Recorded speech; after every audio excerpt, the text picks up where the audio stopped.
আজকে চলেন আপনাদেরকে একটু ম্যাপের ভিতরে ঘোরাই। বিশ্বের যে মানচিত্র, সেই মানচিত্রের ভিতরে আপনারা আজকে একটু ঘোরাঘুরি করি। চলেন আসেন।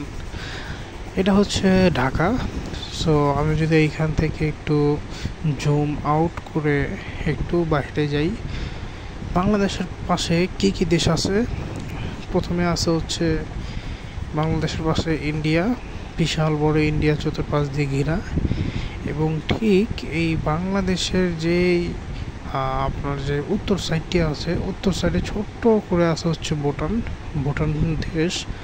ভুটান দেশ হচ্ছে সম্পূর্ণ পাহাড়ে ঢাকা, বা ভুটান দেশের 100%ই বলতে পারেন যে পুরোটা দেশ পাহাড়ের উপরে। এবং এই পাশে আছে নেপাল, যেটা 75%ই পাহাড়ে ঘেরা। এবং এই পাশে হচ্ছে মিয়ানমার বাংলাদেশ থেকে অনেক বড়। এখানে থাইল্যান্ড এবং ওই পাশে লাওস কান্ট্রির নাম আমরা অনেকেই জানি না। এবং বাংলাদেশের যে উপরের যে অংশটা বিশাল বড় করে ছড়ানো, সেটা হচ্ছে চায়না সম্পর্কে আমরা অনেকেই জানি না। আমরা চায়না জিনিস ইউজ তো করি আমাদের দৈনিক উঠতে বসতে পড়তে ঘুমাতে খেতে সব কিছুই চায়নাদের জিনিস, চায়নাদের প্রোডাক্ট।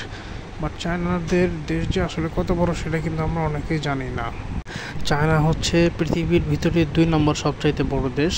এবং চায়না যদি আপনি পৃথিবীর একদম উপর থেকে দেখেন, দেখবেন সবগুলো দেশ থেকে চায়না একটু দেখতে অন্যরকম, মানে এত বড় রকম একটা ফিল দেয়, যেটা আসলে অকল্পনীয়। এবং তাদের মানুষ সংখ্যাও কিন্তু বেশি। শুধু যে চায়নাদের যে দেশ বড় তা কিন্তু না, পৃথিবীর ভিতরে মানুষের দিক দিয়ে বেশি দেশ হচ্ছে চায়না।